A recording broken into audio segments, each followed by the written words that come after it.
les juridictions israéliennes depuis le début du conflit à Gaza, c'est-à-dire début des années 2000. Aucune de ces enquêtes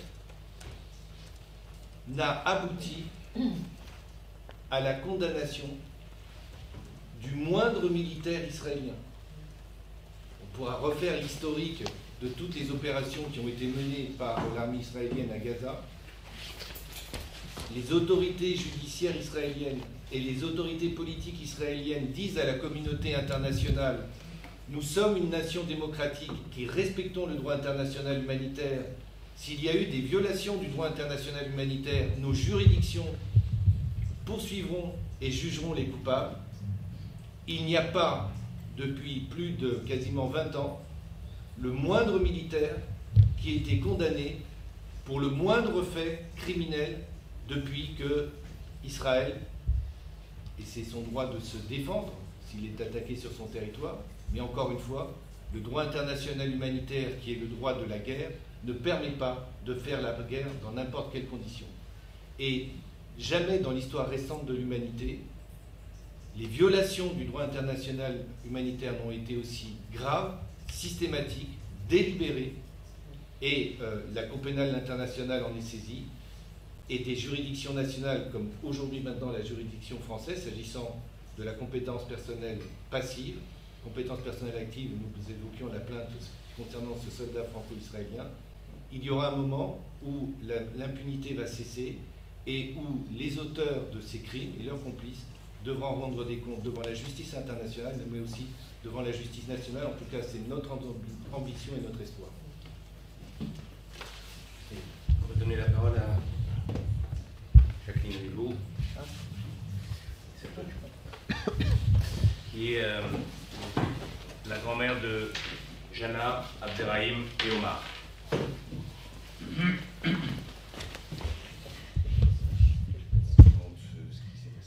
ne sais pas quoi dire.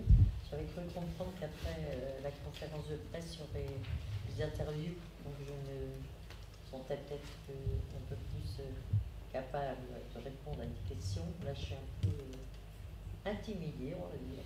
Puis, voilà, donc j'ai du mal à dire. Ce que je peux seulement exprimer, c'est que cette décision de porter plainte et de faire appel à la Ligue des droits de l'homme a pris très longtemps à se mettre en place, essentiellement par rapport à la douleur de cette perte de Jana et Obaïda fin octobre 2023. Et il m'a fallu beaucoup de mois, ainsi qu'à ma fille Yasmine, son mari, à passer ce cap. Et pour moi, c'était vraiment impossible de faire quoi que ce soit, même de regarder les images des enfants morts, l'enterrement, tout ça.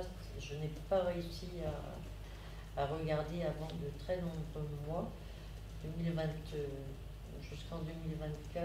Et j'avais beaucoup de colère aussi contre certaines personnes françaises qui se sont exprimées à la suite de l'information comme quoi deux enfants français avaient été tués dans la bande de Gaza, à Gaza City. Et je sais pas que dire, si ce n'est que j'ai été indignée et très en colère contre ces deux personnes particulièrement. Mais il y en a sûrement d'autres, je n'ai pas cherché à savoir plus, je les ai vus à la télé. Et pour une de ces deux personnes entendre ce personnage dire que c'était la mère des deux enfants qui avait provoqué le décès des enfants, que c'était sa faute en gros, j'ai trouvé que c'était insupportable à entendre. Quant à l'autre personne, ben c'était plus, et ça a été dit beaucoup, un peu partout, c'est normal que le gouvernement israélien se défende, il a été attaqué, c'est des terroristes, etc. Et je pense que vous avez tous entendu ce discours. Et je me souviens d'une discussion un peu violente, ça c'était en 2024, au tout début, j'ai été quand même j'ai reçu l'aide de Mathilde Panot, qui est députée dans le Val-de-Marne, où j'habite. Et c'est elle qui a fait faire le tirage à des enfants. Et j'ai reçu également l'aide, on va dire, oui, du maire de Vitry-sur-Seine où j'habite, puisqu'il m'a appelé quelque temps après avoir appris le décès des enfants. Il m'a demandé si j'étais d'accord pour qu'il fasse une minute de silence lors du conseil municipal suivant, qui avait lieu en novembre 2023. J'ai accepté, et ça me paraissait normal, et en même temps, ça permettait aussi de faire connaître. Ce qu'on peut dire, c'est que la ville de Vitry est très active dans ce domaine-là, et particulièrement par rapport à la Palestine, puisque tous les ans, ils reçoivent des enfants de Cisjordanie, des échanges importants.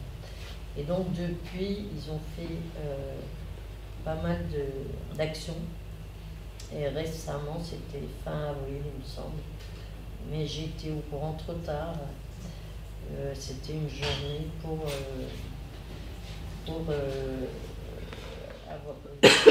débloquer des fonds pour l'accueil de réfugiés palestiniens en France. Voilà. Et puis j'ai participé à d'autres choses. Il y a une association qui s'est créée à la même époque sur Vitry-sur-Seine, qui fait également pas mal de choses localement. Est-ce que tu peux nous dire pourquoi aujourd'hui? Alors, pourquoi aujourd'hui? Arrivons au fait. En fait, j'ai réfléchi énormément, j'ai beaucoup discuté avec Yasmine et comment dire, je me sentais le devoir de faire quelque chose par rapport à Jana et Obaïda, les petits-enfants. D'abord parce que c'est on dirait un devoir de mémoire, je ne voulais pas qu'ils soient oubliés. L'an dernier, donc le 24 octobre 2024, j'avais essayé de recontacter Mathilde Panot, le maire de Vitry. Et en fait, il n'y avait pas eu de suite. J'étais un peu déçue à l'époque, à ce moment-là. Mais il y avait des questions politiques, il y avait des élections, enfin, il y avait tout le bazar à ce moment-là. Donc je suppose que ni les uns ni les autres n'étaient disponibles. Et ensuite, il m'a fallu encore un peu de temps pour me décider et me dire qu'il fallait y aller. Il fallait aller au je sais pas comment on dit, au Turmin, là, voilà. Et quelles que soient d'ailleurs les conséquences que ça pouvait avoir sur moi-même, j'en suis bien consciente et je sais que ma fille est également très inquiète pour moi, pour ma sécurité, même en France. Et ce que j'ai répondu hier à une journaliste de France Inter qui est venue m'interviewer, c'était que à mon âge, finalement, c'était pas trop grave. Si je devais perdre la vie, en tout cas, je l'ai bien vécu. Donc, j'aurais que des bons souvenirs. Et puis, au moins, j'aurais fait ça pour Jana et Obaïda, qui auraient mérité de vivre, surtout, qui étaient très jeunes et à qui on n'a pas laissé le choix, si ce n'est que d'être tués dans des circonstances atroces. Et ont laissé Yasmine, ma fille, et leur frère, Omar, dans une situation très, à la fois très... ils ont été très grièvement blessés, d'une part, et d'autre part, moralement, psychiquement, ils sont extrêmement touchés. Et Omar, maintenant, qui a grandi, puisqu'il vient d'avoir 5 ans, au mois de mai, Omar ne comprend pas qu'il ne reverra plus jamais son frère et sa sœur. Et Yasmine a beau lui dire, la belle-mère aussi de Yasmine a beau essayer de lui dire, il ne comprend pas. Il ne comprend pas qu'il ne les reverra jamais. Et quand il était plus petit, il n'était pas aussi, enfin, il n'était pas en demande. Je crois qu'il souffrait tellement dans son corps qu'il était incapable. Mais maintenant, c'est sa demande. Et c'est quelque chose de très difficile de se dire que ce pauvre petit garçon, non seulement a perdu son frère et sa sœur, mais en plus que cette perte, il la gardera jusqu'à la fin de sa vie, tout simplement. Et ça, c'est quelque chose qu'on ne peut pas soigner. Moi-même, j'ai perdu mon père, j'avais 13 ans. Et Yasmine a perdu son père, elle avait 10 ans. Et donc, ça fait beaucoup de décès familiaux. Et pour Yasmine, c'est, on va dire, triple peine avec le décès de ses enfants. C'est pas quelque chose qu'on attend dans l'ordre général des choses, tout simplement. Voilà. Je ne sais que dire de plus. Peut-être qu'on va répondre aux questions. Juste pour rappel, en 2 mots, pour ceux qui sont arrivés un peu tardivement, nous déposons une plainte au nom de Madame Jacqueline Rivaud, qui est la grand-mère de 3 enfants. Jana, qui est morte à 9 ans. Abderrahim ou Obaïda, qui est mort à 6 ans. Et Omar, qui avait 2 ans et demi au moment où il a été grièvement blessé par des bombardements israéliens dans la nuit du 23 au 24 octobre 2023. Et cette plainte déposée ce matin au tribunal judiciaire de Paris auprès du pôle crime contre l'humanité par Jacqueline Rivaud et par la Ligue des droits de l'homme ici présente a pour vocation de faire qualifier une succession de faits, je les redis, c'est ceux qui sont visés par la plainte rapidement, à laquelle vous aurez accès. Privation de soins et d'accès à l'aide humanitaire, famine, destruction du système de santé dans la bande de Gaza, insuffisance de zones humanitaires et d'aide humanitaire, bombardement incessant et absence de lieux sûrs pour la population civile, déplacement incessant de population, intention génocidaire à qualifier, recours massif aux arrestations, détentions arbitraires et à la torture de Palestiniens arrêtés, sévices infligés aux prisonniers palestiniens, violences sexuelles, violences psychologiques et autres des traitements dégradants, violences exercées lors des arrestations et du transport de prisonniers, caractère systémique de ces pratiques avec une politique institutionnelle, pratique d'exécution sommaire à l'encontre de civils palestiniens, impunité totale des auteurs des crimes commis. Voilà ce que nous demandons à qualifier par le juge d'instruction sous les qualifications de crime de guerre, crime contre l'humanité et génocide. À vous, éventuellement, si vous avez des observations ou des questions à poser, soit à la Ligue des droits de l'homme, soit à Jacqueline Rivaud, soit à son avocat. Nous sommes à votre écoute. Peut-être commencer. Bonjour, j'avais une question pour Jacqueline Rivaud. Est-ce que vous pouvez nous parler de votre fille Yasmine, quelle est son histoire avec la Palestine, et nous raconter un peu vos petits-enfants, est-ce qu'ils sont nés là-bas? Oui, alors rapidement, Yasmine, déjà son père était marocain, et donc elle parlait bien arabe. On allait régulièrement au Maroc voir ses grands-parents, les cousins, cousines, etc. Les oncles et tantes. Et je pense, enfin, sans trop me tromper, elle connaissait, elle voyait mon action, ce que j'avais une grosse action en tant que syndicaliste. Et donc elle voyait un peu ce que je faisais. Je pense que ça a dû jouer dans le choix pour elle d'avoir une action humanitaire. Elle s'est sentie, proche de la Palestine ou de la bande de Gaza. Le fait qu'on disait, on a toujours dit que c'était une prison à ciel ouvert, et donc elle souffrait énormément de ça. Et je crois que c'était vers 2011, il y avait plusieurs dizaines d'associations européennes qui avaient décidé d'aller dans la bande de Gaza, en passant par Israël. Et arrivés à l'aéroport Charles de Gaulle, ils ont été refoulés par les autorités françaises qui leur ont indiqué que le gouvernement israélien refusait leur entrée sur le territoire israélien. Et donc, impossibilité pour eux de pouvoir aller dans la bande de Gaza. Et donc, ils ont été refoulés. Quelques-uns ont réussi à passer entre les mailles du filet. Mais de toute façon, dès leur arrivée en Israël, ils ont été arrêtés, mis en prison et ensuite renvoyés dans leurs pays respectifs. Et à la suite de ça, Yasmine a eu l'idée de créer elle-même sa propre association qui serait tournée vers la Palestine et la bande de Gaza. Cette association, elle l'a appelée Perles d'Espoir. Pendant plusieurs années, ils ont fait pas mal d'actions, c'est-à-dire qu'il y avait, je ne sais pas comment on appelle ça, j'ai oublié le terme, mais les gens pouvaient donner de l'argent, ils organisaient des journées où ils récoltaient des fonds, etc. Et ça leur permettait d'envoyer des médicaments, de la nourriture, etc., principalement dans la bande de Gaza. Elle-même s'y est rendue donc est-ce que c'est en 2000?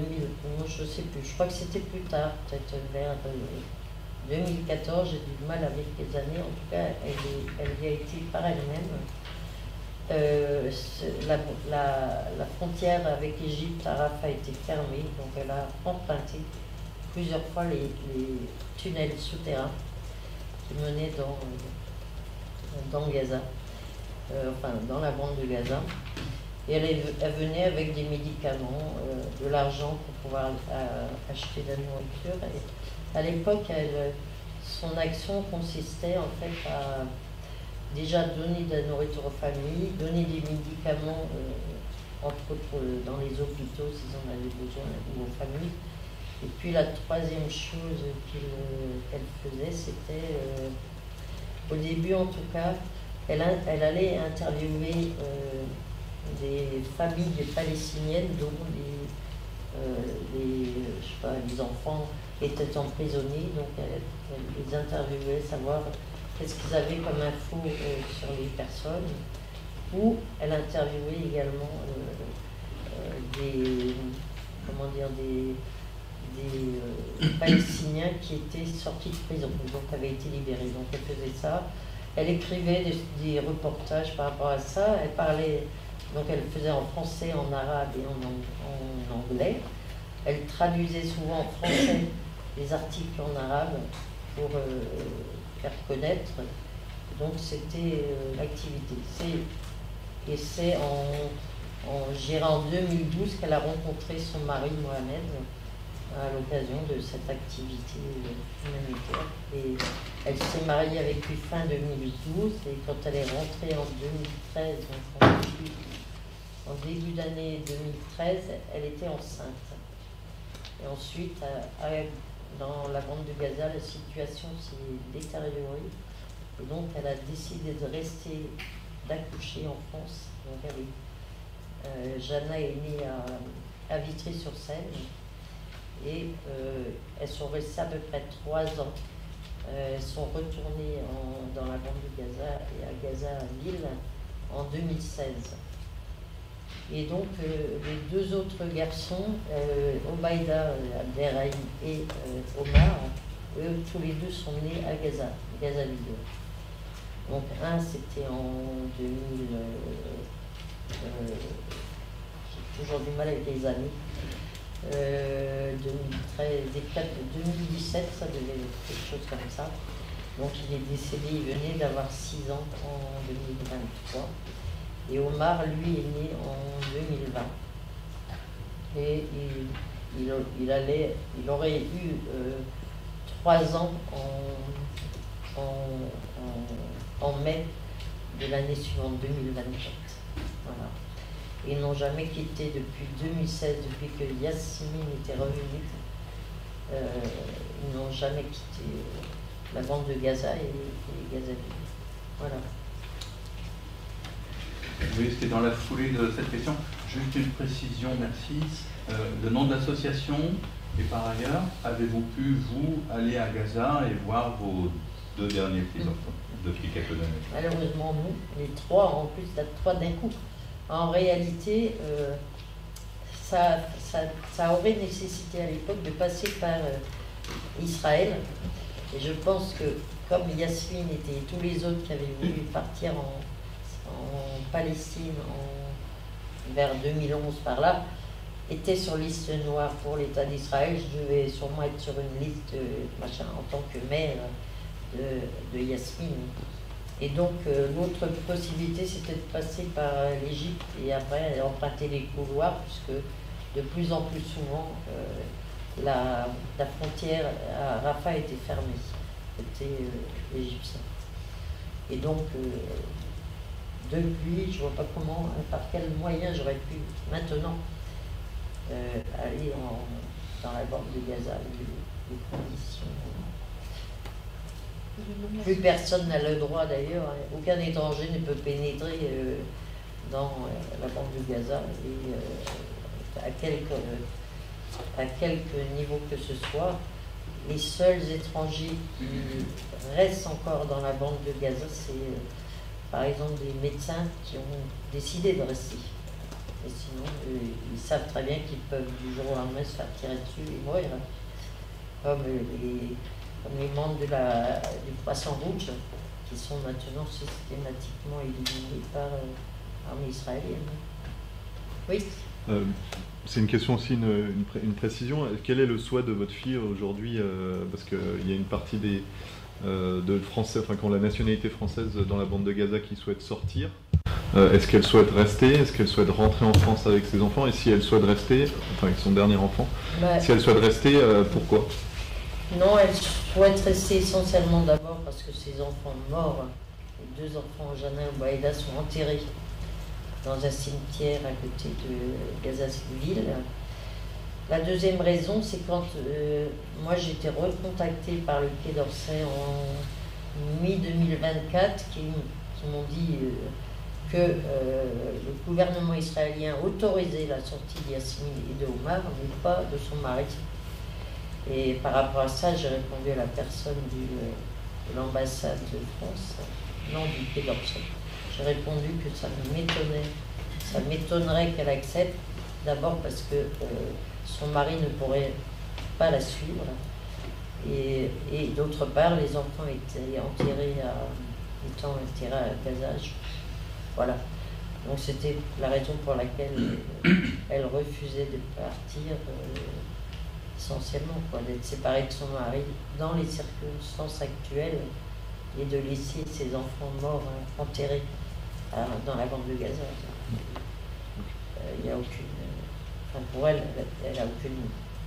Et puis aussi, il y a l'idée que ce serait comme si elle abandonnait tous les Palestiniens qui sont dans une situation extrêmement difficile, où, comme ce qui a été dit, que ce soit la famine, il n'y a plus d'eau potable, il n'y a plus de médicaments, les hôpitaux ont été systématiquement détruits, et donc elle se voit mal partir comme ça et laisser les gens qu'elle a connus pendant des années sur le bas-côté, et puis repartir comme si de rien n'était, et abandonner son mari, la belle famille et tout ça. Ils sont nombreux. Le petit dernier est gravement blessé. Oui. Est-ce que le Quai d'Orsay a proposé à votre fille de seulement prendre le petit dernier et de le ramener et de le confier, comme ça a été fait pour les enfants qui sont dans les camps en Syrie? Je pense qu'elle aurait refusé la proposition, parce que c'est quand même un peu débile, dur.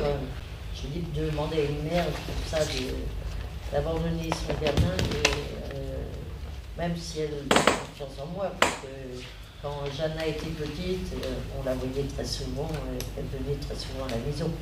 Moi-même, c'est vrai qu'à un moment j'y ai pensé, mais je trouve que c'est tellement, comment dire, cruel, déjà pour lui, de devoir quitter sa maman et son papa. En plus, en ce moment, il souffre énormément, il réclame beaucoup à propos de son frère et sa sœur. Il ne comprend pas ce que ça veut dire quand on lui dit qu'ils sont morts. Pour lui, il pense toujours à eux, et c'est fréquent dans ses paroles.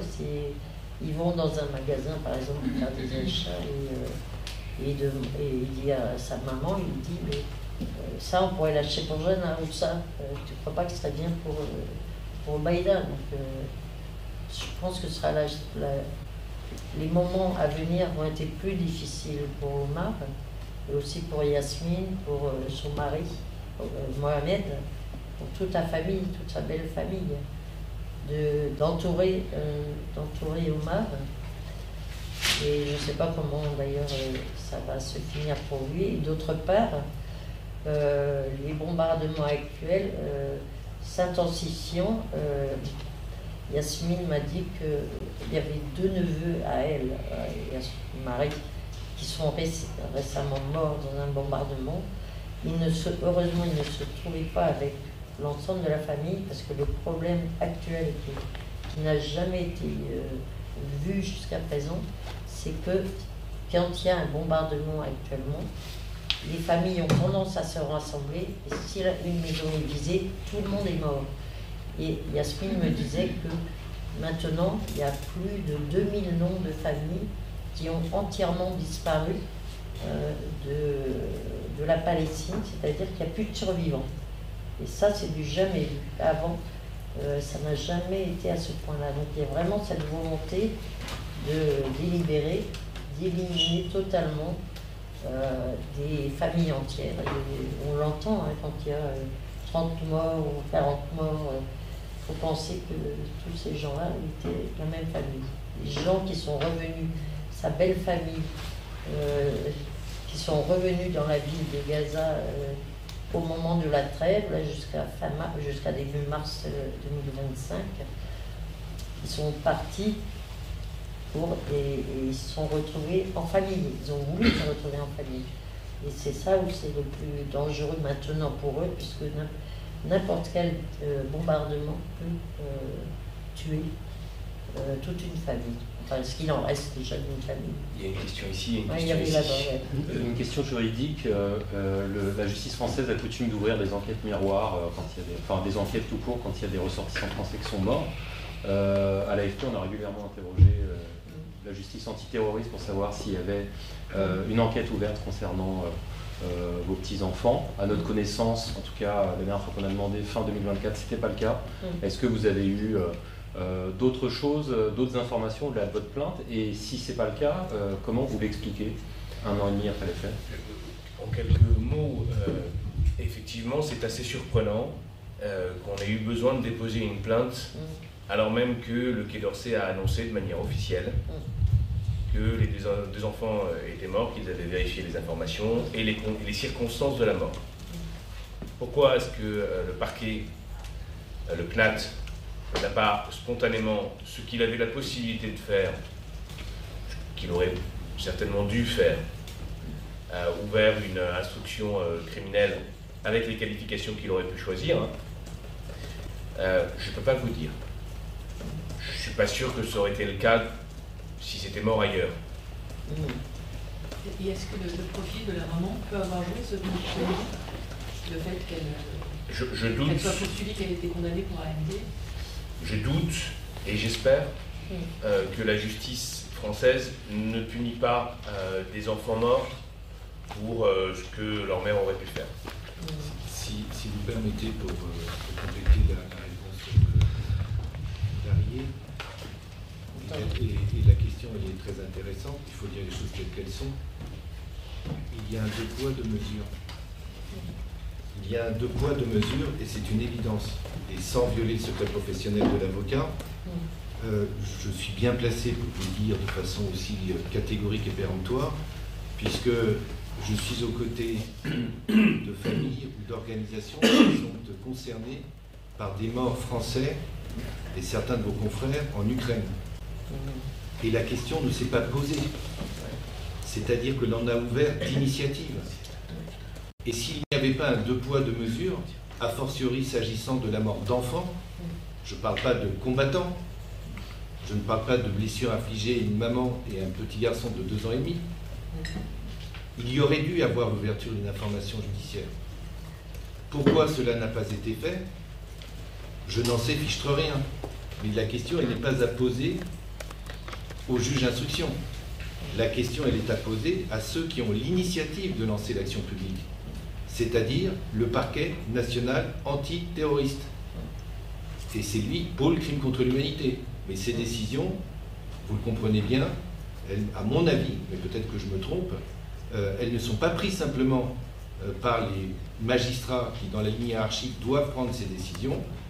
J'imagine, et je vais en rester là, ce n'est qu'une hypothèse, que tout cela est partagé au plus haut niveau, en tout cas du ministère de la Justice, et peut-être au-delà, parce qu'on ne voulait peut-être pas embarrasser celui qui jusqu'à présent était considéré comme un allié indéfectible, à savoir l'État d'Israël. Je parle de la politique internationale de la France aux côtés de l'État d'Israël. Les choses sont en train de bouger face à l'ampleur des crimes commis et face à la réprobation de la communauté internationale et face aussi au fait que des États européens sont également en train de bouger. L'Espagne, l'Irlande, hier ou avant-hier, le Premier ministre britannique. Mais vous avez raison de se poser cette question, c'est très surprenant. Et on a vu les autorités judiciaires françaises, précédées par les autorités politiques, être beaucoup plus promptes à la réaction lorsqu'il y avait des victimes françaises, a fortiori des enfants. Et pour dire les choses autrement et peut-être de façon un peu brutale, cette non-ouverture d'une information judiciaire, à minima pour sauvegarder les apparences, du parallélisme des formes, elle est proprement indigne. Quelles sont les prochaines étapes avec le tribunal? Ils doivent accepter la plainte? Ça se passe comment?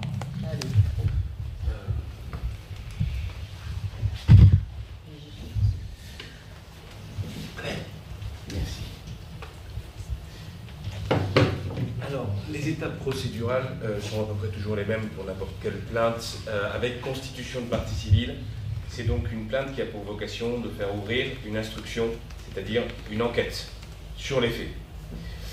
Donc la prochaine étape, là, la plainte a été déposée ce matin. Il appartient maintenant au doyen des juges d'instruction d'ouvrir un dossier. Il va y avoir des réquisitions du parquet national antiterroriste et peut-être une consignation. Et enfin, il y aura une désignation d'un juge du pôle crime contre l'humanité. Ça peut être long comme ça peut être très court. C'est juste une question de volonté politique que d'ouvrir en une journée. Mais ils sont obligés de le faire. Alors là, ils sont totalement obligés de le faire. Il y a un droit d'ouverture de l'action publique par une victime et par une grand-mère de victime française. L'instruction sera forcément ouverte. Il n'y aura pas, en principe, d'obstacle judiciaire à cette ouverture. La recevabilité paraît extrêmement forte. Pourquoi ? Parce que ce sont des victimes françaises et que c'est la loi qui prévoit l'ouverture de ce type d'instruction en cas de victime française. Donc, normalement, il n'y aura pas de mur, en tout cas théorique. Après, évidemment, nous aurons des murs au sens des investigations. Parce qu'il y aura une demande d'entraide internationale. Un certain nombre d'éléments peuvent être collectés ici, là, en France. Et en revanche, on ne peut pas forcément avoir toutes les informations depuis Israël. Ça va de soi. Les investigations vont être longues, indéniablement. L'objectif, c'est évidemment d'obtenir justice et vérité. Mais c'est d'abord aussi, on l'a dit, on l'a rappelé, d'avoir éventuellement un levier politique. Parce que le droit a ce rôle-là, à un moment où l'ordre juridique international est aussi fragilisé, à un moment où vous avez la Cour internationale de justice qui a rendu une décision. Vous avez la Cour pénale internationale de justice qui a émis des mandats d'arrêt, qui sont discutés en ce moment, mais qui les a émis. Vous avez également un certain nombre de rapporteurs spéciaux qui disent ce qui se passe là-bas. Vous avez des dirigeants israéliens qui annoncent, affirment, confirment et assument de manière expresse le nettoyage ethnique de la bande de Gaza. Il s'agit d'une épuration ethnique. Le discours en France a enfin basculé. La plupart des observateurs, critiques, commentaires le reconnaissent, le disent et l'assument. C'est peut-être avec ce type de plainte et avec d'autres manifestations, démonstrations, tout ce qu'il faut faire pour faire cesser ce nettoyage ethnique et protéger la population, les femmes, les enfants, les hommes de la bande de Gaza. Voilà aussi l'objectif de cette plainte. La méthodologie du pôle crime contre l'humanité, il est vraisemblable qu'il y aura à minima 2 juges d'instruction qui seront saisis, voire les 3 juges d'instruction, il n'y en a que 3, parce que de façon systématique, compte tenu de l'ampleur des investigations à mener, ils se partagent le travail. Et il y aura toujours, comme on dit dans le jargon, un juge d'instruction premièrement désigné, mais ils travailleront à 2 ou 3, parce que pour ce type de dossier, pardon madame, un dossier, comme ça qu'il faut l'appeler, d'affaires, les juges travaillent de concert. Il y a aussi peut-être un autre élément à souligner, c'est que dans la conduite des investigations, il y a ce que l'on appelle le principe de complémentarité et de subsidiarité. C'est-à-dire que, vraisemblablement, vous allez être convoqué comme partie civile pour relater l'ensemble du contexte familial, les conditions de vie de votre fille et de vos petits-enfants. Et ensuite, il y aura des commissions rogatoires internationales qui seront lancées. Et comme il faut faire preuve d'optimisme, malgré la situation dramatique que nous connaissons depuis maintenant trop longtemps, les juges se déplaceront sur place, parce que cette guerre ne va pas durer éternellement, et ils pourront se déplacer aussi à Gaza sur le terrain pour mener des investigations. Ça prendra du temps, ces affaires sont toujours très longues à instruire. Mais il y aura des investigations, et je vois mal que l'on puisse s'y opposer. Dernière chose peut-être sur le plan technique, il y a à minima un crime de guerre qui a été commis. C'est le bombardement indiscriminé sur cette maison où il y avait une famille. Ce simple bombardement isolé qui a abouti à la mort de 2 enfants, aux blessures graves d'une maman et d'un petit garçon est à lui seul un crime de guerre, à lui seul. Et lorsque mon confrère relatait les différentes thématiques que nous avons visées, c'est pour contextualiser juridiquement les choses. Dès lors que l'on est sur des bombardements délibérés et systématiques, on bascule dans le crime contre l'humanité. C'est la différence avec le crime de guerre. Et si on est en mesure de rapporter la preuve qu'il y a une intention au plus haut niveau de l'État et de l'armée de vouloir détruire tout ou partie d'une population, d'une ethnie, on bascule dans le crime de génocide, et c'est pour cela que nous avons visé les faits de famine, de déplacement forcé, d'exécution sommaire de civils qui sont documentés, pour dire que tout cela semble relever d'un plan concerté, avec aussi très important, et pour celles et ceux qui suivent ces affaires de justice pénale internationale, parmi vous, vous le savez déjà, je vais le redire au doigt, la phraséologie qui est employée par les plus hautes autorités politiques, les discours qui animalisent celles et ceux que l'on veut voir disparaître de la surface de la Terre, que l'on compare à des animaux, c'est documenté depuis le génocide Tutsi, ça a été repris dans des condamnations par la Cour pénale internationale, ou y compris par la Cour d'assises de Paris dans les procès dits des génocidaires Hutus. Ce discours-là marque aussi une volonté génocidaire. Et il n'y a pas un exemple, il y en a beaucoup depuis, malheureusement, le 7 octobre 2023 ou le 8 octobre 2023. Peut-être, à moins qu'il y ait d'autres questions, éventuellement faire des interviews individuelles si vous le souhaitez, on va peut-être clore. Un dernier mot. À Nathalie Veillot, présidente de la Ligue des droits de l'homme. Mais juste un mot que j'ai peut-être oublié, c'est que l'impact aussi, c'est qu'il est possible que ça puisse viser un grand nombre de personnes qui ont participé d'une manière ou d'une autre à ces faits. Et donc l'impact est aussi et surtout dissuasif. Parce que s'il y a des mandats d'arrêt internationaux qui sont émis, eh bien ça pourra éviter que d'abord certaines personnes sortent des frontières, ou peut-être qu'ils seront appréhendés dans le cadre des frontières de l'Union européenne s'ils sont arrêtés. Voilà pourquoi cette plainte est aussi déposée. Donc on clôture. Nathalie, si tu veux dire un dernier mot. Non, je vous remercie. Merci beaucoup. Merci. Voilà. La plainte est déposée au tribunal judiciaire de Paris auprès du pôle crime contre l'humanité. Il s'agit d'une plainte visant des faits pour la mort de Jana Abderrahim. Attends, on va refaire parce que... Ça va recommencer. Désolé. Je recommence. Ouais. Je sais que c'est pas du direct. Donc voilà, la plainte s'agissant de la mort de Jana Abderrahim et les blessures graves de Omar, 2 ans et demi, a été déposée ce matin au tribunal judiciaire de Paris auprès du pôle crime contre l'humanité. Nous proposons des qualifications qui sont celles de crimes de guerre, crimes contre l'humanité et crimes de génocide. Des qualifications dont il appartiendra au juge d'instruction d'apprécier la réalité en fonction d'un certain nombre d'éléments que nous avons soumis, des analyses factuelles sur la situation de la population palestinienne depuis le 7 octobre 2023, à savoir une succession de faits visant les systèmes de santé, de faits visant les déplacements incessants de population, de bombardements indistincts sur la population, ce qui a entraîné d'ailleurs la mort des enfants, puisque c'est dans le cadre d'un bombardement que ces enfants sont morts. Pourquoi déposer une plainte aujourd'hui, longtemps après les faits? Tout simplement parce que d'abord il y avait une volonté de tenter le rapatriement de leur maman, et qui finalement n'a pas pu être possible parce qu'elle ne pouvait pas rentrer avec son mari, et donc elle est toujours là-bas avec son 3e enfant qui est encore vivant mais grièvement blessé, et qui avait 2 ans et demi au moment des faits. Quel est l'objectif de cette plainte?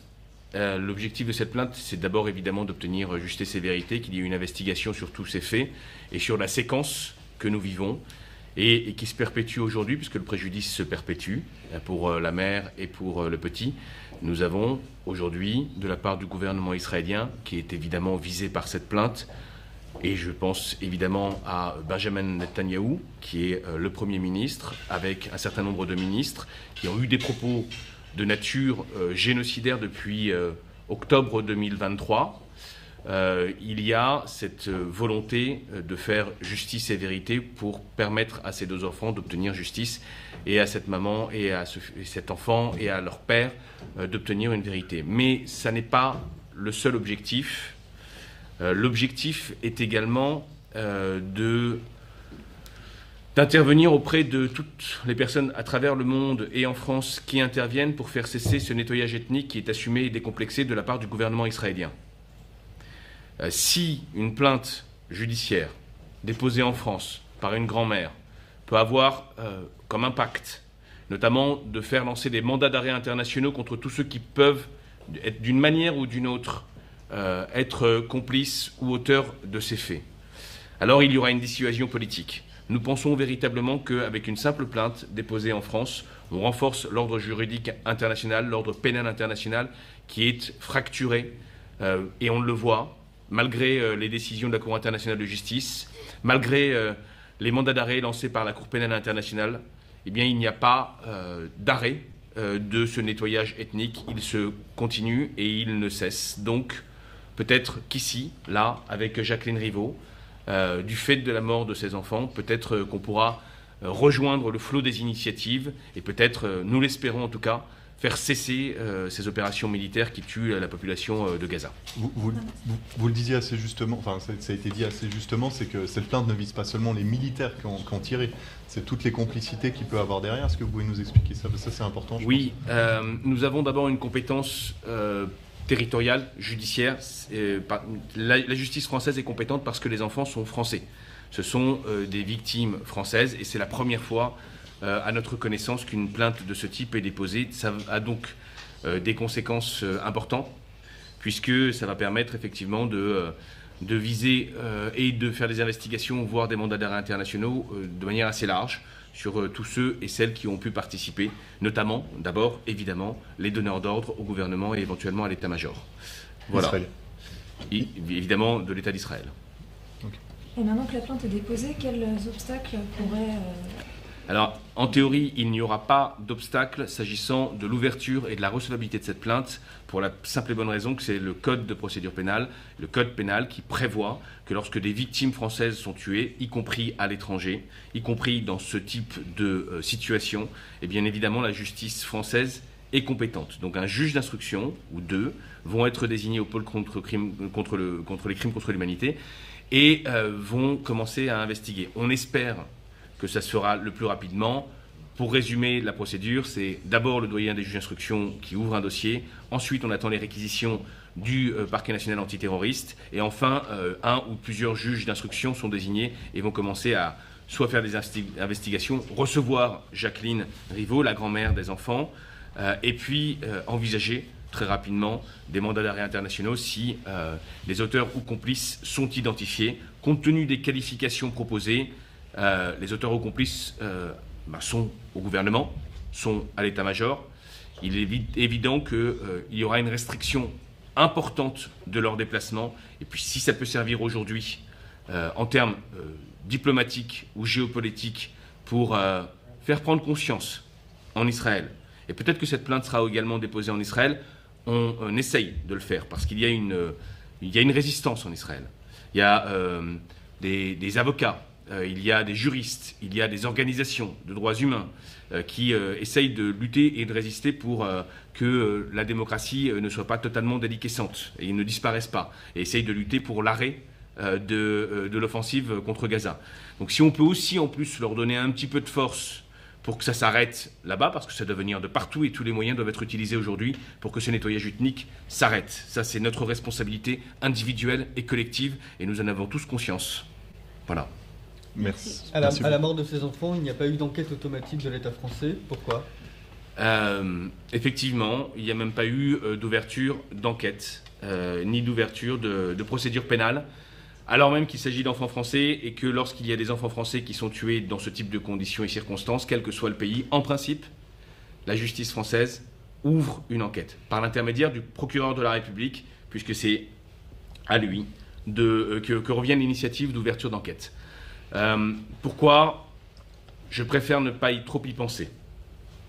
Je préfère ne pas penser que c'est parce que ces enfants étaient franco-palestiniens et sont morts à Gaza que le parquet n'a pas souhaité ouvrir une enquête. Je préfère ne pas penser que le parquet national antiterroriste ne distingue pas en fonction du lieu ou de l'origine des enfants français qui sont tués. Voilà, je préfère ne pas y penser. Et le profil de la maman aussi ? Et le profil de la maman a effectivement, est née en France, elle a été jugée en France pour des faits, condamnée. Donc ça, c'est dans les journaux, c'est public, il n'y a pas de difficulté. Toujours est-il que je doute, en tout cas j'espère pas non plus, que le parquet puisse essayer de punir des enfants morts, ou leurs souvenirs, ou le besoin de justice d'une grand-mère pour des faits commis par la mère de ses enfants. J'espère pas non plus. Moi, mon explication, c'est que cette non-ouverture de procédure pénale à la suite de la mort d'enfants français n'est pas le fruit du hasard. Il y a eu pendant extrêmement longtemps un parti pris qui a été celui de ne pas entraver l'action de l'État d'Israël dans la conduite de la guerre, même si cette conduite de la guerre se faisait en violation du droit international humanitaire. Et tout a été fait pour empêcher que des actions judiciaires puissent se développer sur le territoire français ou ailleurs pour tenter de freiner cette guerre et freiner ces actions et ces crimes qui étaient commis. Donc je pense que la non-ouverture d'une information judiciaire en dépit de la mort de 2 enfants français, des blessures graves d'un 3e enfant français, n'est vraiment pas le fruit du hasard. En tout cas, c'est ma conviction profonde.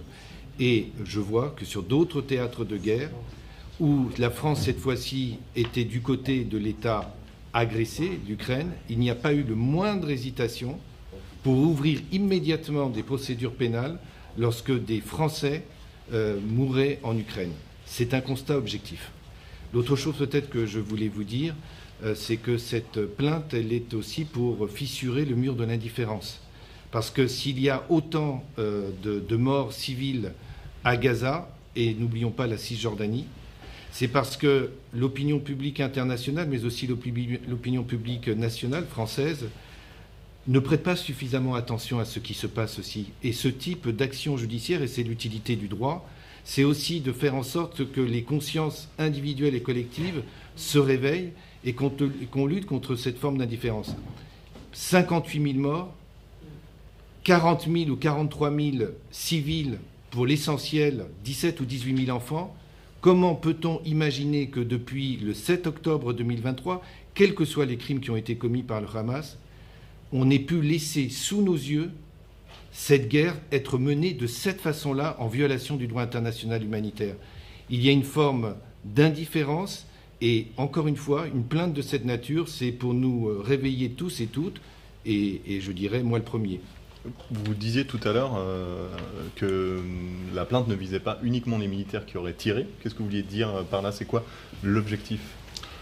C'est l'application pure et simple du droit pénal et du droit pénal international, et il y a une jurisprudence extrêmement abondante.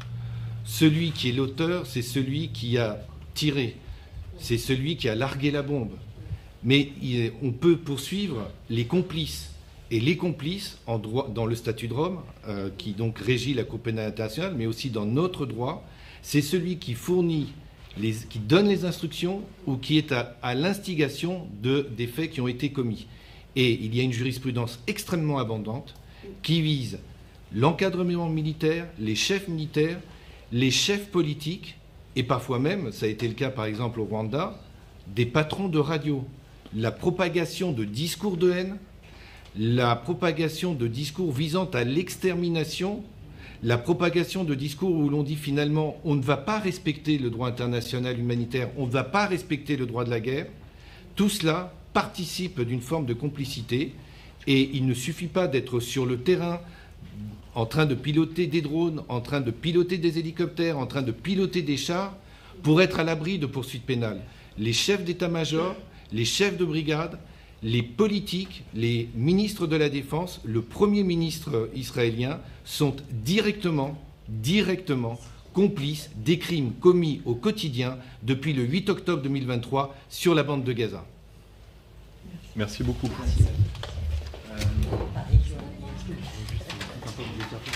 Pardon? Ouais, je suis désolé, je fais mon maximum. Je vais peut-être me mettre comme ça, pas comme ça, mais comme ça. Vous pouvez vous mettre devant la porte. J'avance. Plus dans l'axe, vous êtes dans l'axe. Eh bien, que dois-je dire avec des bois? Oui. Ah oui. Bon, vas-y. Est-ce que vous pouvez raconter ce que vous savez des circonstances de la mort de vos petits-enfants? Attention, s'il vous plaît. Est-ce que vous pouvez nous raconter? Qu'est-ce qui se passe? Ouais. Est-ce que vous pouvez nous raconter ce que Oui. vous savez de la circonstance de la mort de vos petits-enfants? Alors, ça faisait plusieurs jours que Yasmine et son mari et les enfants avaient quitté leur appartement parce que les bombardements commençaient à s'intensifier. Et comme beaucoup d'autres, ils ont essayé de se réfugier. Le premier endroit où ils sont réfugiés, c'était chez la belle-mère de Yasmine, qui habitait dans une maison. Et quelques jours plus tard, il y a eu un bombardement qui a détruit une maison à côté. Et donc, ils ont été obligés de partir. Et comme beaucoup de gens à l'époque et encore maintenant, ils sont allés se réfugier dans la cour d'une école, dans une école. Là, il y avait peut-être 200 personnes qui étaient présents, femmes, enfants, pères, etc. Et Yasmine continuait toujours à apporter une aide, on va dire humanitaire, comme dans ce qu'elle pouvait faire, mais aussi une aide, les gens la connaissaient, donc elle essayait de rassurer les personnes, les enfants particulièrement. Les enfants de Yasmine, Janaï et Obaïda, qui avaient grandi, avaient extrêmement peur des bombardements, et très souvent, il lui disait on va mourir. Et quelques jours avant le bombardement qui a tué les enfants, elle a écrit des choses où elle racontait cette vie qui devenait horrible, insupportable, et elle disait que son désir qu'elle pouvait avoir, c'était si il devait mourir, il fallait que ce soit tous ensemble. Voilà. Il y avait pas, elle était prête à mourir à ce moment-là, malheureusement. Donc, elle était très fatiguée ce jour-là parce qu'elle avait fait pas mal de choses dans la journée. Et on lui a proposé d'aller dans une maison pour passer la nuit, se reposer un peu. Et c'était une maison qui devait avoir 2 étages. Au 2e étage, il y avait un père de famille et au moins une jeune fille. Je ne sais pas combien d'autres personnes étaient au 2e étage. Ça fait penser à une souris, là. Ça fait... Et donc... Pardon, donne-moi ton micro, je vais mets-toi à l'aise comme ça. Non, en fait, on te voit accroupi sous la dame. Donne-moi. Coupé tout. Voilà, viens te mettre là, comme ça tu seras bien. Voilà, et pas à genoux, à 4 pattes. Et donc, il y avait un père de famille à l'étage et au moins une jeune fille. C'est les infos que j'ai eues par Yasmine. Et eux étaient en dessous, à l'étage du dessous. Donc Yasmine et ses 3 enfants. Je les Je croyais que je l'avoir éteint définitivement. J'avais tué. J'en ai marre. Je sais jamais comment faut faire. Désolé, mais à ces moments, il y a son nez, on dirait. Tu peux baisser c'est super. Voilà. Bon, ça va continuer sûrement. Donc,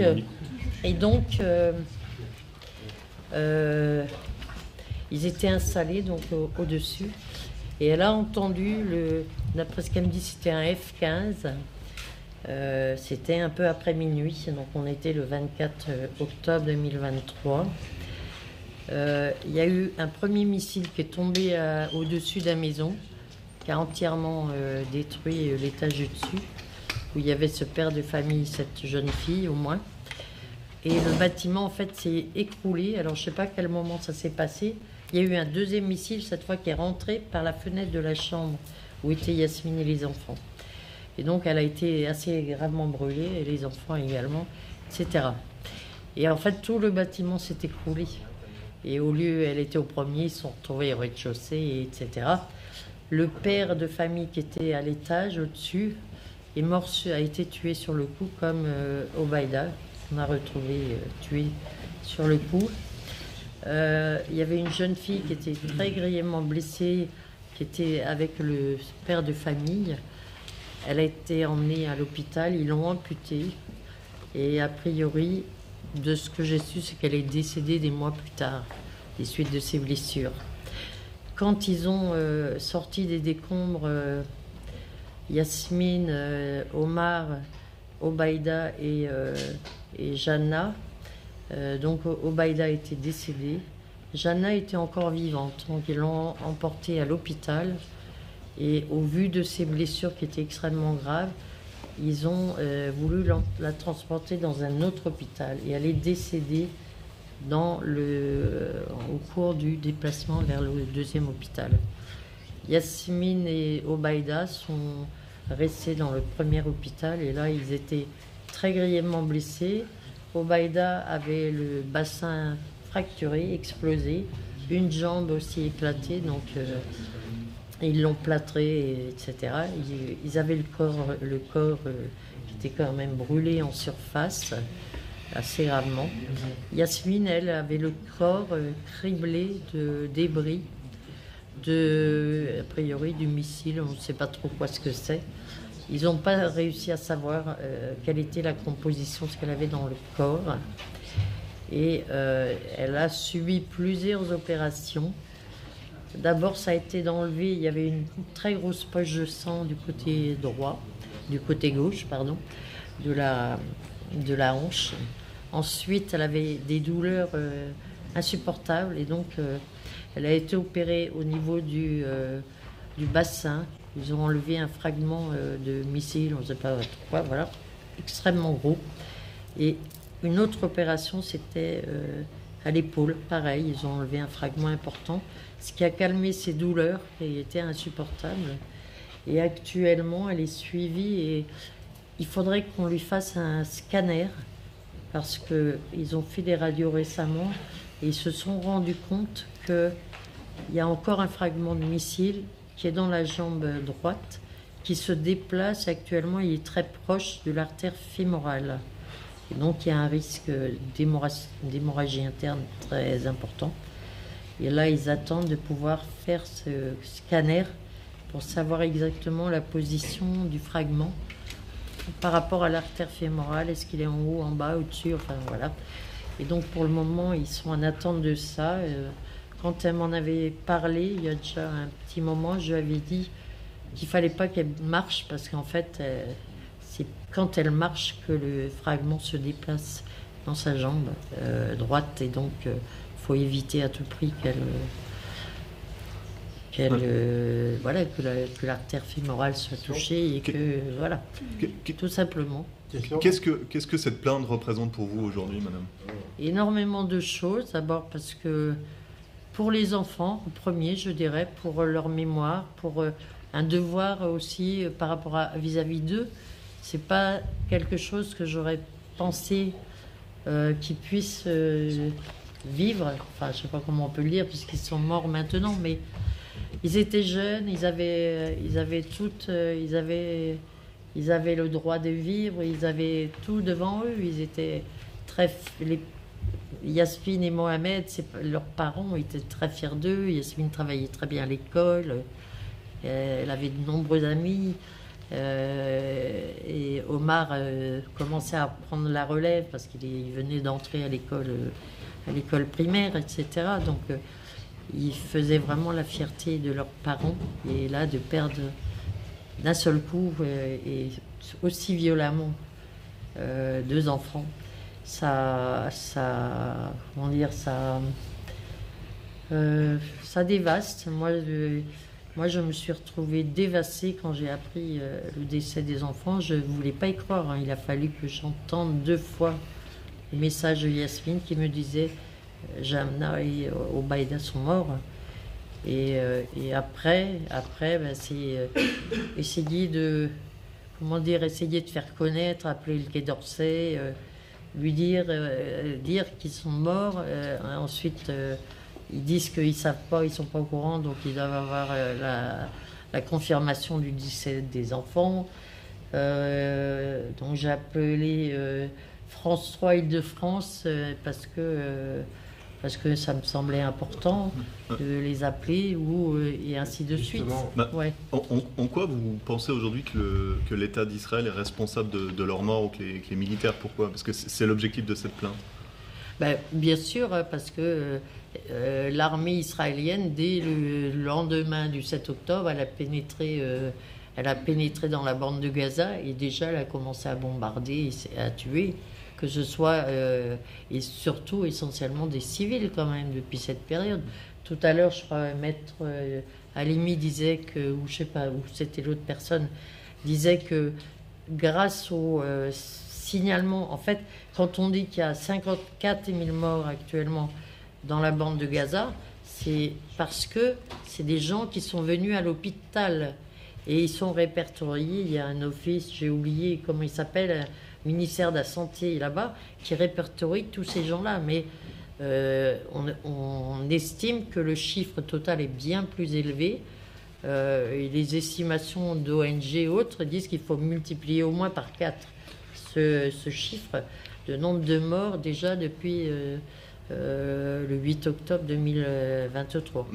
Mais cette nuit-là, pardon, vous pensez qu'ils ont été délibérément visés? Je pourrais le dire parce que il y avait beaucoup de gens ont été délibérément visés quand même. Quand on compte le nombre de journalistes palestiniens qui ont été tués sans problème, les hôpitaux qui ont été bombardés avec des médecins étrangers et autres Palestiniens tués. Récemment, il y a un chirurgien là et toute sa famille. Il y a eu, je ne sais plus où c'était.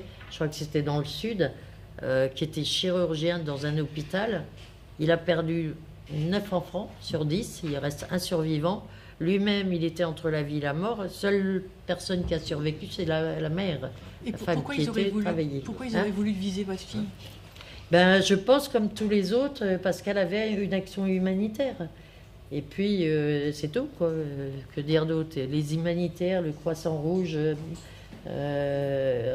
qui allaient au secours, les ambulanciers qui allaient au secours, ces derniers temps, ils étaient systématiquement visés. On a parlé de cette petite fille qui est restée dans une voiture pendant des heures, qui appelait à l'aide. Dans la voiture, il y avait des personnes qui étaient décédées et on a retrouvé après dans le corps de cette petite fille des centaines de balles. Donc ça fait un peu gros, la pauvre, qui réclamait de l'aide pendant des heures. Le Croissant Rouge qui essayait d'approcher de cette voiture et ils sont arrivés, la petite fille Est-ce que était vous pouvez nous parler décédée. de Omar? Dans quel état il est aujourd'hui? Puisque lui aussi, en fait, il est gravement blessé. Il risque de Tout mourir. à fait. Est-ce que vous Non. pouvez nous dire dans quel état il est? Non, il va nettement mieux, lui. Il était moins gravement blessé. Le seul problème, c'est qu'il avait le bassin fracturé et la jambe fracturée. Aujourd'hui, il vit où? Dans quelles circonstances? Parlez-nous de lui. Ben lui, je pense qu'aujourd'hui, je le ressens. C'est que autant au moment de l'accident, il ne s'est pas rendu compte de ce qui se passait autour de lui. Mais qui ça? Maintenant, Votre il a petit-fils? grandi. Qui est votre petit-fils? Voilà, Omar. Et c'est le dernier. Il avait un peu plus de... Enfin, il aurait eu 3 ans en mai de 2024. Donc, il avait un peu plus de 2 ans et demi, etc.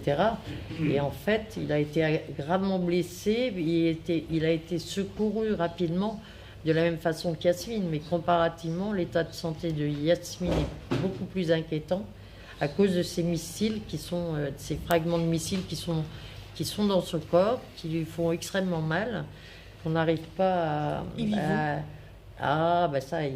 Pour des questions de sécurité, on peut Ils sont en France. imaginer bien. Mais Ils sont en France aujourd'hui? Pas du tout. Parce que là, ils auraient C'est ça eu du qu'il faut mal dire. pour Il faut arriver. nous expliquer où ils sont. Non, en non. fait. Mais pas Non. dans quelles conditions ils vivent. Non, ils survivent et comme tout le monde. Yasmine, elle est très inquiète de la santé de son mari et de ses beaux-frères, belles-sœurs, neveux, nièces, etc. Parce qu'ils sont rassemblés maintenant, depuis la fin de la trêve, ils sont rassemblés à Gaza City. Et que là-bas, ils savent très bien que s'il y a une bombe qui explose là où ils seront tous morts. Et les 2 neveux qui sont morts, les 2 neveux qui sont décédés, ils ne se trouvaient pas avec eux au moment où ils ont été tués. Mais il y a d'autres personnes dans les lieux où ils se trouvaient qui ont été tués avec eux. Vous vivez leur mort comme une injustice, j'imagine, encore aujourd'hui? C'est ce que vous êtes venu dire aujourd'hui? Non, c'est pas une injustice, c'est une énorme colère, hein, une incompréhension. Une incompréhension et puis beaucoup de colère qui reste parce que comme Yasmine qui a perdu ses 2 enfants, c'est pas le cours normal des choses. C'est toujours les plus vieux qui partent en premier et là c'est pas le cas. Et donc et vis-à-vis de Yasmine et du mari de Yasmine, Mohamed, de Omar, je me sens le de devoir faire quelque chose. Yasmine, elle peut pas actuellement, elle ne veut pas pour sa sécurité porter plainte, c'est pas aussi simple que ça. Et surtout, elle craint pour la sécurité aussi bien d'elle, d'Omar, de sa belle-mère, ils sont ensemble, et surtout de son mari et de tous les membres de sa famille qui sont retournés à Gazaville, à Gaza City. Donc là-dessus, elle est très claire. Elle ne souhaite pas porter plainte aujourd'hui. Donc vous le faites à sa clair. place. Qu'est-ce qu'elle Ça n'a dit, rien à voir, non. Elle est tout à fait d'accord avec le fait que je porte plainte. C'est en mon nom propre, en tant que grand-mère des 2 enfants morts. Mais elle, de toute façon, ne veut pas pour sa sécurité, tout simplement. Et là-bas, la sécurité ne vaut pas très cher. Est-ce que vous vous sentez abandonné par la France, par l'État français? Comment? Vous avez la colère et vous vous sentez abandonné par l'État français? Comment dire, j'ai trouvé que les réponses, en tout cas, les rares fois où j'étais contactée par la cellule de crise du Quai d'Orsay, étaient un peu... j'avais pas vraiment l'impression qu'ils prenaient tellement en importance, je ne sais pas comment dire, la situation de Yasmine, ses enfants, de son mari. Puisque les propositions qui ont été faites en 2024, c'était on veut bien que vous partiez avec votre fils pour la France, mais le mari, il n'y a pas question, ni la belle-mère, ainsi de suite. Et elle ne se voit pas du tout aujourd'hui. Après tout ce qu'ils ont vécu depuis 2016, c'est réinstallé vraiment et rester définitivement là-bas, dans la bande de Gaza et à Gazaville. Elle ne se sent pas, comment dire, le droit de partir, de laisser tous ces gens dont elle a fait connaissance, qu'elle a aidé, qu'elle a... Voilà. Je je serais dans le même cas, je pense que je prendrais la même décision, savoir dire bah, ça y est, je suis française, donc je peux me casser, bye bye chérie, quoi, du genre. Donc pour moi, c'est impossible. Enfin, je comprends sa position. Hein. Merci beaucoup. Merci. Est-ce que vous pouvez nous dire très brièvement quel a été le déclic? Qu'est-ce qui vous a décidé à porter plainte? Ben, c'est le temps, tout simplement. Parce que pendant de nombreux mois, je n'avais aucun courage, tellement j'étais dévastée par le décès des enfants, tout simplement. Et ça m'a pris du temps, pouvoir regarder l'enterrement des enfants, les revoir une fois qu'ils étaient prêts à être enterrés, et pouvoir les voir. Puis les reportages, il y avait François qui m'avait enregistré, qui m'avait interviewé, donc j'avais pas regardé du tout le reportage, et j'aurais demandé il y a quelques mois qu'il m'envoie, et je l'ai reçu, ainsi que Blast qui avait fait aussi un reportage, je sais pas comment dire là-dessus. Et c'est pareil, c'est seulement récemment que j'ai pu regarder énormément de choses, regarder aussi pouvoir regarder, avoir le courage de regarder par exemple sur Facebook. Beaucoup de Palestiniens envoient des photos, etc. Et on voit bien, comment dire, l'état de, enfin, comment dire, ces enfants, et comment on les voit morts. On les voit, il n'y a pas si longtemps que ça, il y avait, ah bah oui, à l'Assemblée nationale, il est LFI, je ne sais plus quand c'était, je crois que c'était en mai. Il y a eu une question qui était posée au gouvernement. Alors, je ne sais pas si c'était Mathilde Panot qui a posé la question au gouvernement. Et tout de suite après, ils se sont levés un à un en montrant une photo d'un enfant mort à Gaza City.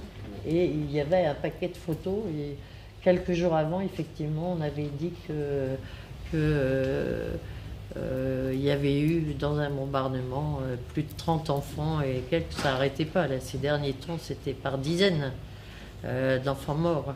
Donc tout ça, ça a fini par germer, me donner aussi le courage, et puis aussi par rapport à Yasmine, par rapport surtout aux enfants. Et là, je me suis sentie de force, la force nécessaire pour pouvoir porter plainte aujourd'hui. D'abord aussi parce que je sais qu'il n'y a pas de délai de prescription, que c'est important, et qu'il faut le faire, il faut le dire, il faut... rien que pour les enfants, rien que pour Jana et Obaïda, tout simplement. Yasmine, vous l'avez vu quand pour la dernière fois? Vous échangez avec elle encore en réunion? On arrive à avoir des contacts assez réguliers, il n'y a pas de problème. Mais elle est inquiète pour moi, elle me dit fais attention à toi, et je comprends bien ses paroles. Autant elle est aussi peut être menacée, ainsi que son mari, ou la famille de son mari, la belle famille. Autant moi, elle me dit on ne sait jamais. On sait jamais. C'est ça qu'elle veut me dire, de faire attention à moi-même. Mais ma réponse, c'est que de toute façon, vu mon grand âge, c'est pas trop grave hein, si je meurs aujourd'hui, demain ou après-demain. Bon, par contre, j'aimerais bien les revoir, que ce soit Mohamed, Yasmine et puis Omar surtout. Parce qu'Omar, ça me fait énormément de peine de sentir que psychologiquement, il est très touché, et qu'il lui faudra beaucoup de temps pour pouvoir se remettre d'une telle blessure, je ne sais pas comment dire, hein, autrement. Voilà. Merci.